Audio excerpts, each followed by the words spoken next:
नमस्कार, welcome world affairs. मैं हूं प्रशांत धवन और इस वीडियो में हम बात करेंगे इस टॉपिक के बारे में। ये टॉपिक आज के समय पूरी दुनिया में डिस्कस किया जा रहा है रिगार्डिंग फेमिनिज्म कि क्या ओलंपिक खेलों में फीमेल एथलीट्स की सेक्सुअलाइजेशन होती है, क्या उनको इंटेंशनली ऐसी पोशाक पहनने को कहा जाता है जिससे उनको ऑब्जेक्टिफाई किया जाए। अभी हाल ही में क्या हुआ कि जर्मनी की जो फीमेल एथलीट्स की टीम है, इन्होंने ये पोशाक पहनी अपनी परफॉर्मेंस के दौरान और इसको लेकर पूरी दुनिया में हेडलाइंस बनी कि जर्मनी की टीम ने एक मैसेज सेंड किया है पूरे स्पोर्टिंग वर्ल्ड को कि एज वुमेन इनके पास फ्रीडम ऑफ चॉइस होनी चाहिए कपड़े पहनने की। जरूरी नहीं है कि इनको बहुत ज़्यादा कम कपड़े पहन के ही परफॉर्म करना है। यहाँ पे आप देखोगे आर्टिकल है, इसको बाय द वे पूरी दुनिया में, इंडिया में हर जगह डिस्कस किया जा रहा है क्योंकि ये एक ऐसा इशू है जो बहुत ही लंबे समय से प्रॉपर्ली डिस्कस किया नहीं गया। German gymnastics team tired of sexualisation wears unitards, ये इसको यूनिटार्ड कहते हैं, जहां पे एंकल से लेकर नेक पूरी बॉडी कवर्ड होती है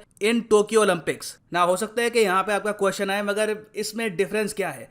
देखो, डिफरेंस ये है कि 1960 से आप अगर देखें तो फीमेल एथलीट्स को हमेशा कहा गया है कि हमेशा इनको बिकिनी कट लियोटार्ड पहनना है। लियोटार्ड इसको कहते हैं, ये यहाँ पे लियोटार्ड है और किसी को आज तक एक्चुअली समझ नहीं आया कि ये लियोटार्ड काफ़ी गेम्स में कंपलसरी क्यों है, कि ये पहनना इतना इंपॉर्टेंट क्यों है। जबकि मेल एथलीट्स को आप अगर देखो, यहाँ पे आप देखो, ये इनकी पोशाक होती है, ये कोड होता है इनका कि या तो शॉर्ट्स पहन सकते हैं ये, या फिर प्रॉपर ट्रैक पैंट्स ये यहाँ पर पहन सकते हैं। विमेन को आप अगर देखो तो हमेशा कहा गया है कि लियोटार्ड पहनना है। नाउ ये ड्रेस कोड बनाने के पीछे कुछ रीज़न होगा।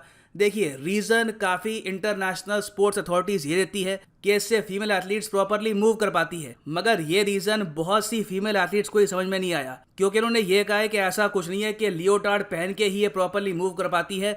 अगर मेल ये प्रॉपर पोशाक पहन के अपनी बॉडी को प्रॉपरली कवर करके परफॉर्म कर सकते हैं तो विमेन को इतने कम कपड़े पहनकर परफॉर्म करने के लिए क्यों कहा जाता है? और अजीब बात यह है कि पिछले 50-60 साल में ये टॉपिक इतना प्रॉपरली डिस्कस हुआ भी नहीं है। अब जाकर धीरे धीरे कई फीमेल प्लेयर्स ये कह रही हैं कि हम ऑल टुगेदर रिवीलिंग आउटफिट्स नहीं पहनेंगे, हम एथलीट्स हैं, हम परफॉर्म करने के लिए आए हैं, हमें ऑब्जेक्टिफाई नहीं करना चाहिए। अब फॉर एग्जांपल क्या हुआ, रिसेंटली नॉर्वे की जो विमेंस बीच हैंडबॉल टीम है, इन्होंने ये कहा कि ये स्टैंडर्ड बिकिनी बॉटम्स नहीं पहनेंगी, ये इसकी जगह पहनेंगी शॉर्ट्स। ये पोशाक पहनकर इन्होंने परफॉर्म किया। जबकि ज़्यादातर आप अगर देखो तो विमेंस बीच हैंडबॉल या वॉलीबॉल टीम को काफ़ी डिफरेंट पोशाक पहननी होती है जो काफ़ी हद तक रिवीलिंग होती है।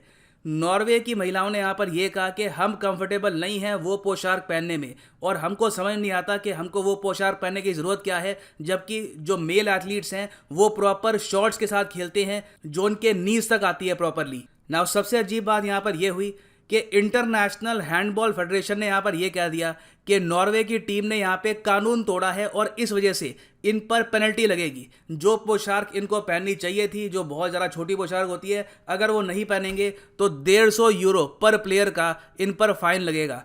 अब इस बात को लेकर मैं आपको ये बता दूं कि चाहे यूएस हो, यूरोप हो, हर जगह जो फीमेल्स हैं वो काफ़ी हद तक गुस्सा हो गई कि एटलीस्ट एक फीमेल एथलीट को चॉइस तो होनी चाहिए कि वो क्या पहनना चाहती है, क्या नहीं पहनना चाहती, और कौन सी पोशाक पहन के वो ज़्यादा फ्रीली मूव कर सकती हैं। ये बात तो वो एथलीट डिसाइड करेगा। और इसलिए आपने देखा होगा कि दुनिया भर में बहुत सारी जो फीमेल सेलिब्रिटीज़ हैं, सिंगर्स हैं, एक्टर्स हैं, वो यहाँ पर सामने आ रही हैं। वो ये कह रही हैं कि नॉर्वेजियन वुमेन्स बीच हैंडबॉल टीम का जो फाइन है ये हम पे करेंगे। ये ऑलमोस्ट आप कह सकते हैं एक मैसेज सेंड किया जा रहा है कि फीमेल एथलीट्स को मिलना चाहिए right to choose their outfit. मगर सैड बात यह है कि अब जाके 2021 में हम ये टॉपिक डिस्कस कर रहे हैं, जबकि इससे पहले आप अगर देखो तो काफ़ी बार स्पोर्ट्स बॉडी के जो हेड हैं ये बात ओपनली कह चुके हैं कि अगर फीमेल स्पोर्ट्स में और व्यूअरशिप लानी है तो उनको ज़्यादा टाइटर शॉर्ट्स पहननी होगी। ये स्टेटमेंट थी बाय द वे फीफा के प्रेसिडेंट की। जी हाँ, फीफा आपको पता होगा दुनिया भर में प्रीमियर सॉकर फेडरेशन है। मतलब जिस तरीके से क्रिकेट में होता है आईसीसी,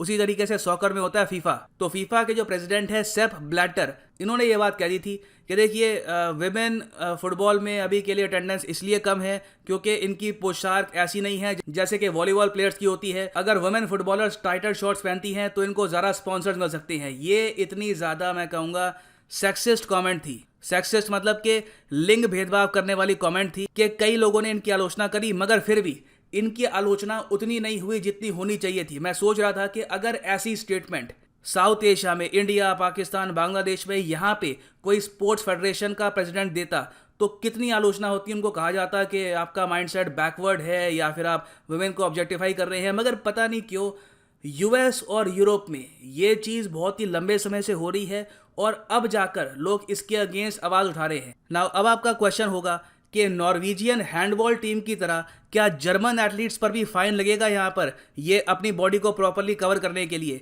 तो इसका आंसर है नहीं, क्योंकि ओलंपिक फेडरेशन ने कहा है कि इनके पास यहाँ पे ये ऑप्शन है कि अपनी बॉडी को ये कवर कर सकती है, मगर ये सिर्फ जिम्नास्टिक्स में अलाउड है। और अजीब बात देखिए यहाँ पर यह है कि ये ऑप्शन अवेलेबल थी कई फीमेल्स को for a very long time, मगर स्पॉन्सर्ड के डर से, अपनी रिस्पेक्टिव स्पोर्ट्स फेडरेशन के डर से उन्होंने कभी भी अपनी पूरी बॉडी को कवर करके परफॉर्म नहीं किया। तो यहाँ पे आप कह सकते हैं एक एग्जाम्पल सेट कर दिया गया है बाय द जर्मन टीम, और अब पॉसिबिलिटी है कि इन द फ्यूचर बहुत सारी फीमेल एथलीट्स इसी तरीके से परफॉर्म करेगी और सेक्सुअलाइजेशन ऑफ फीमेल्स ना सिर्फ ओलंपिक्स में, वेरियस और गेम्स में भी रोकी जाएगी।